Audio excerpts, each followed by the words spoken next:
My girlfriend and best friend humiliated me publicly. Here's how I handled it. I'm Nate, 30, product manager at a mid-sized tech company. Been dating Alina for about 18 months. Things were solid, or so I thought. My best friend Drew has been in the picture for years. We met in college and stayed tight through all the career changes and relationship drama. Here's what's been bothering me. Over the past few months, Alina and Drew have gotten weird. Not like obviously crossing lines weird, but there's this inside joke energy between them that feels off. They'll reference conversations I wasn't part of, laugh at stuff that makes no sense to me, and Alina started texting in our group chat like she's performing for Drew specifically. Last month I noticed Drew would message Alina directly instead of the group when making plans. When I asked about it, Alina said, "Oh, he was just asking if I thought you'd be up for bowling tonight." Reasonable, right? But it felt like there were more conversations happening that I wasn't seeing. Then came last Thursday night. The night that made everything crystal clear. We were at Riley's bar, me, Alina, Drew, plus a few other friends from our circle. Riley manages the place and hosts trivia night every Thursday. It's become our regular spot. The trivia started normal enough, but I quickly noticed Alina and Drew were basically playing footsie under the table. I was trying to focus on the questions, but Alina kept turning her entire body toward Drew when he talked, completely blocking me out of conversations. During the sports round, Drew put his arm around Alina's chair to get closer to hear her answer and just left it there for 20 minutes. When I finally said something and I was calm about it, just, "Hey babe, can you scoot over a bit?" Alina rolled her eyes and said, "God, Nate, you're being so needy tonight." Drew laughed. Actually laughed at me getting called needy by my own girlfriend. But the real kicker came during the break between rounds. Alina went to the bathroom and Drew leaned over to me with this shit-eating grin and said, "Dude, you need to chill out. You're being embarrassing." I asked what he meant and he said, "The jealousy thing. It's not a good look. Alina mentioned you've been getting weird about us hanging out." That hit me wrong. Alina had been discussing our private relationship issues with Drew. I told him that was between me and her. Drew shrugged and said, "I'm just saying what I see." That's when Alina came back from the bathroom. Drew immediately started talking louder, being more animated, touching her arm while he talked. It was like a performance designed to show me how much better their connection was. The final straw came during the last round. Riley announced the tiebreaker question for first place, and Alina immediately grabbed Drew's hand, not mine, her boyfriend's, and squeezed it while saying, "We got this." I looked around the table and realized everyone was watching this happen. Amber, Drew's on and off FWB situation, looked uncomfortable. Our friends Kai and Morgan were exchanging glances. I was sitting there like a third wheel in my own relationship. I couldn't take it anymore. I leaned over and said quietly, "Alina, what the hell? I'm sitting right here." Alina turned to me with this annoyed look and said, "Oh my God, Nate, seriously. So what if I grabbed his hand? It's just trivia. Why are you making everything weird?" That's when Drew decided to go nuclear. He stood up, put his hand on Alina's shoulder, and announced to our entire section of the bar, "You know what, Alina? If this dude is going to spend the whole night acting jealous and paranoid, maybe you should consider if you want to waste your time with someone who doesn't trust you. I mean, you could do so much better than this insecure bullshit." The entire bar section went dead quiet. I was staring at him, who I called my best friend, in utter disbelief. But the worst part, when I looked at Alina, she didn't say a word. My own girlfriend didn't defend me. She just kept her gaze fixed on the table while Drew went on. "Seriously, Alina, you deserve someone who's confident enough not to get threatened by every conversation." I felt every eye in the place on me. The humiliation was complete. Drew had basically called me a loser boyfriend in front of everyone we know, and Alina's silence was as loud as his words. I did something I've never done before in my life. I stood up, threw a 20 on the table for my drinks, and said to Alina, "When you decide what you actually want, let me know." Then I walked out. I haven't talked to either of them since Thursday. Alina sent a few texts saying I overreacted, and that Drew was just trying to help. Drew sent me a message saying he was disappointed in how I handled things, and that he hoped I'd think about what he said. Reddit, I need to know, am I crazy or did these two just publicly humiliate me while pretending it was for my own good? Because I'm pretty sure I know what I need to do next, but I want to make sure I'm thinking clearly. Edit, holy shit, this blew up. Reading all your responses and, yeah, I see it now. Thank you for everyone asking what I meant by I know what I need to do next. Let's just say I'm a product manager for a reason.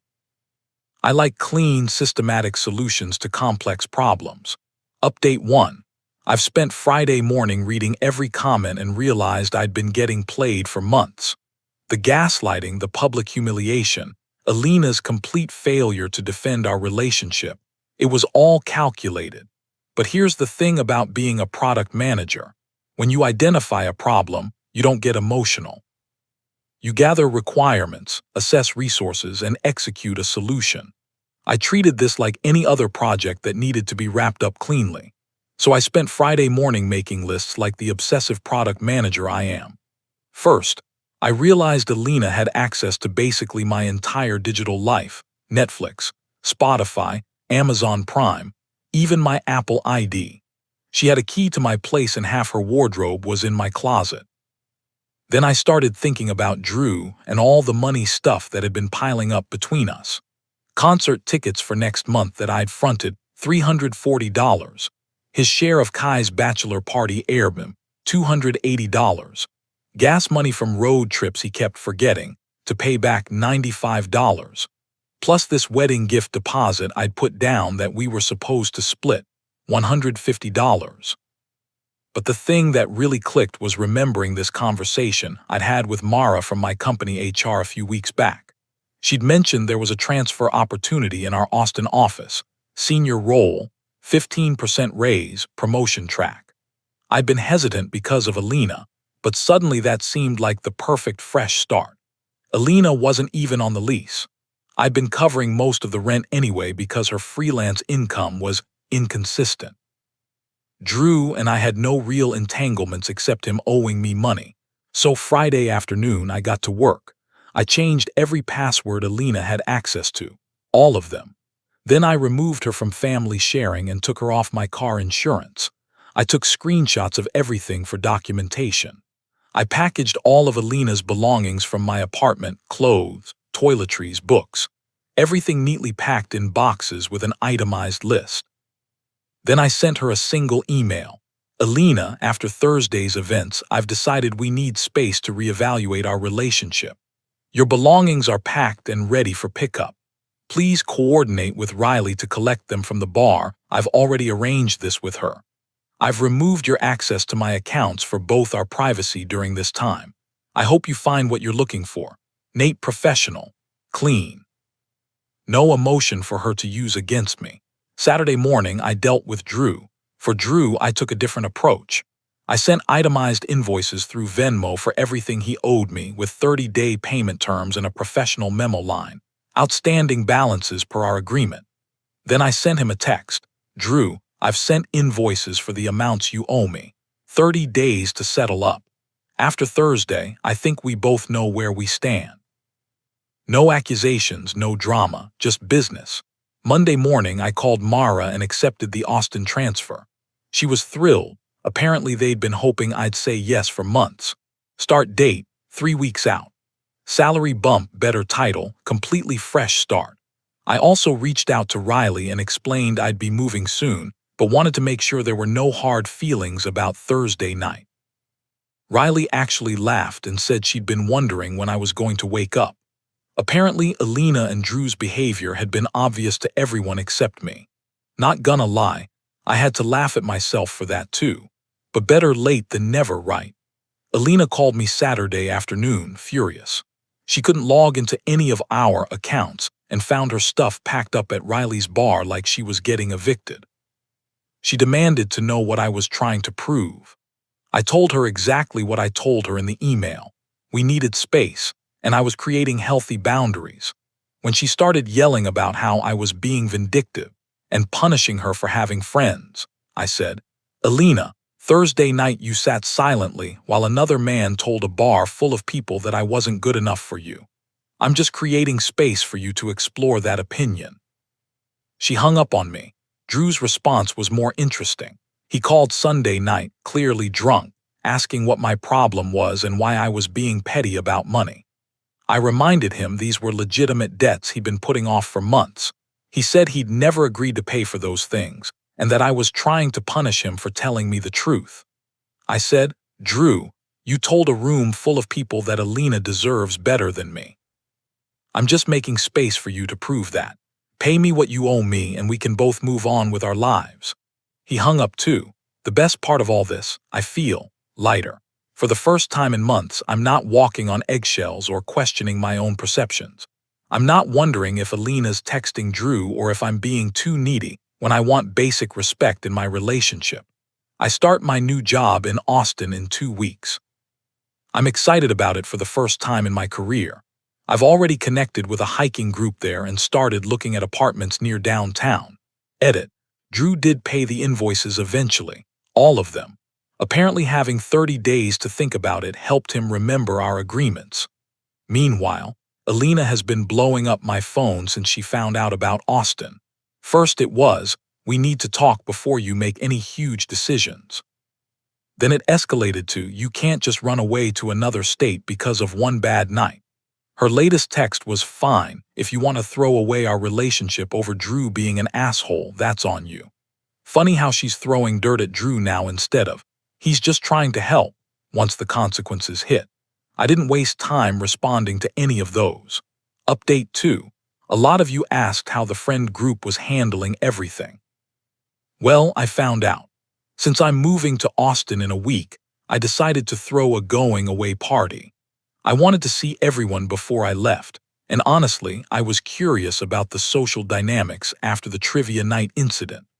I told Riley I'd like to rent her back room for a Saturday night farewell party. She was supportive. Apparently business had been weird since the incident, because Alina and Drew kept coming in and making things awkward for other regulars. Here's the interesting part. I invited everyone from our extended friend group, including Alina and Drew. I know that sounds crazy, but I had my reasons. So I sent a group text to everyone. "Hey guys, throwing a farewell party at Riley's next Saturday before I head to Austin. 7 p.m. in the back room. Open bar on me, let's make it a good one." Alina responded within an hour, "Of course I'll be there. We really need to talk before you leave." Drew took longer but eventually said, "Wouldn't miss it, brother. Proud of you for taking the plunge." The brother thing made me want to vomit. Party night finally arrived. I got to Riley's early to set everything up. Riley had decorated the back room with those cheesy "good luck in your new adventure" banners, and I'd arranged for a full open bar and decent catering. About 20 people showed up, our core friend group plus some work colleagues and neighbors. For the first 2 hours, everything was surprisingly normal. People were asking about Austin, the new job, whether I'd found an apartment yet. I had. Alina kept trying to catch my eye, and Drew was being overly friendly with everyone else, classic behavior from someone who knows they messed up but isn't sure how to fix it. They had no idea I'd decided they deserved a proper goodbye, in the same place they had humiliated me 2 weeks earlier. At 9:30, I asked Riley to pause the music so I could say a few words. Everyone gathered around.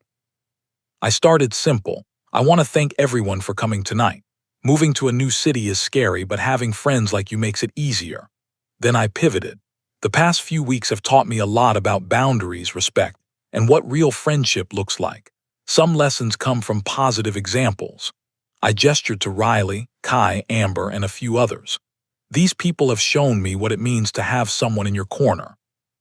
Then I looked directly at Alina and Drew. "And some lessons come from negative examples. 2 weeks ago, right here in this bar, I learned what it looks like when people you trust decide to prioritize their own entertainment over basic respect." You could have heard a pin drop. "Drew, remember when you said I was too insecure to deserve Alina, and that she should find someone better, in front of all our friends?" Drew's face went white. "Nate, man, I held up my hand. I'm not done. Alina, you sat there and let him say it. You didn't defend our relationship or tell him he was out of line. Your silence said everything I needed to know." Alina started to speak, but I continued. So I want to thank you both, actually. You've shown me that sometimes the people closest to you are the very ones who won't hesitate to disrespect you in the most public way possible. Which brings me to the gifts. I picked up 2 wrapped boxes from the bar behind me. Drew, this is for you. I handed him a manila envelope. Inside the envelope was a detailed invoice, every beer I'd ever bought him, every meal I'd covered, every concert ticket, every birthday gift, itemized over 3 years of friendship. At the bottom, total value of friendship investment, $3,247. Status, write off. Drew's hands were shaking as he looked through it. Alina, this is for you. I handed her a gift bag. Inside was a copy of Boundaries by Dr. Henry Cloud, bookmarked at Chapter 4, Boundaries in Dating.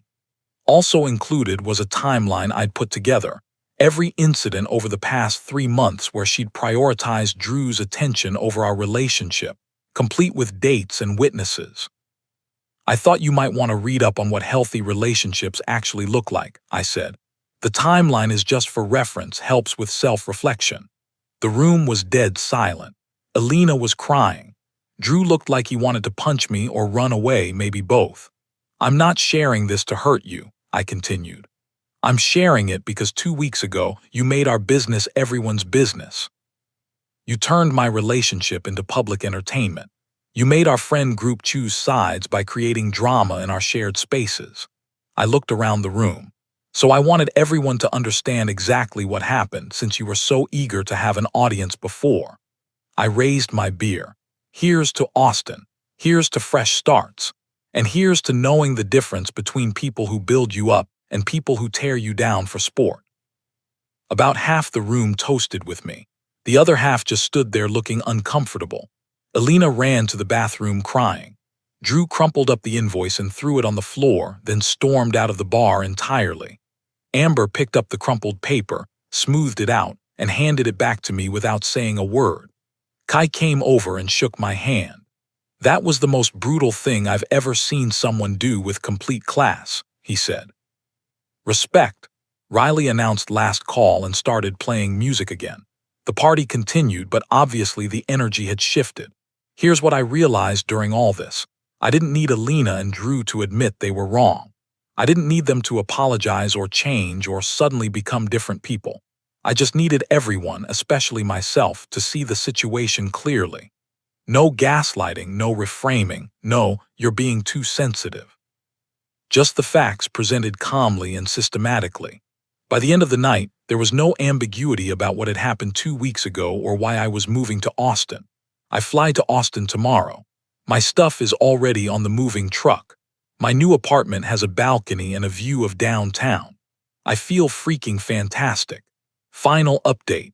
I wasn't going to post again, but some of you have been asking for a final update. First, the important stuff. I'm loving Austin. The job is challenging in all the right ways. My team is solid, and the city fits me perfectly. I'm actually dating again. Nothing serious yet, but it feels good to remember what it's like when someone is genuinely excited to spend time with you. The apartment downtown is everything I hoped for. I can walk to work. There are about 50 restaurants within a 3-block radius, and my balcony has a view of Lady Bird Lake. Best decision I ever made. But you probably want to know about the fallout back home. I've been getting updates from Riley, Kai, and a few others, and apparently my farewell party created some lasting consequences. Remember how Drew was always the guy who knew someone who knew someone? Well, turns out that network was smaller than he thought, and word travels fast. Kai told me that Drew's been having trouble with his freelance marketing clients. Apparently several of them have connections to people who were at the party or heard about it secondhand. Small city problems. Amber, his on and off FWB, completely cut contact with him after seeing how he treated me. She told Kai that watching Drew's behavior that night made her realize why their relationship never worked. She'd been overlooking his character issues because the chemistry was good. But here's the kicker. Riley banned Drew from Thursday trivia nights. Not from the bar entirely, just from the weekly event that was basically the cornerstone of our friend group's social life. Riley's reasoning was simple. He disrupted my establishment by creating drama between customers. I run trivia night to build community, not to give people a stage for their personal bullshit. So now Drew has to find somewhere else to be the big fish in a small pond. Good luck with that. Alina's having a different kind of rough time. Apparently, she's been trying to rebuild our relationship via text messages and social media. I haven't responded to any of it, which seems to be driving her crazy. Alina apparently tried to continue the flirtation with Drew after she realized she couldn't have me back. According to Riley, they came into the bar together the following Thursday before Drew got banned, and Alina was doing her usual attention-seeking behavior, but Drew wasn't having it anymore.